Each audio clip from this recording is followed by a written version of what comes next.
how to change calendar alert sound on Samsung Galaxy S26 Ultra. So let's start the video. First of all, go to app library. Now here, so click on calendar app. Now here, so click on this three line icon and click on settings icon. Now in calendar settings, scroll down.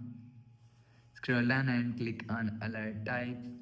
So after click on alert type, you will see light, medium and strong volume is here. So if you want to change calendar alert sound, so you will select strong, light and medium from here.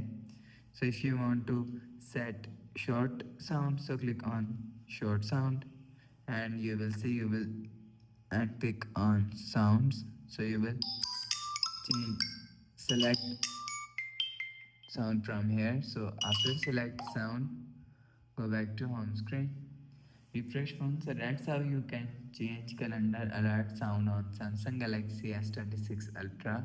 So if you like the video, please subscribe. Thanks for watching.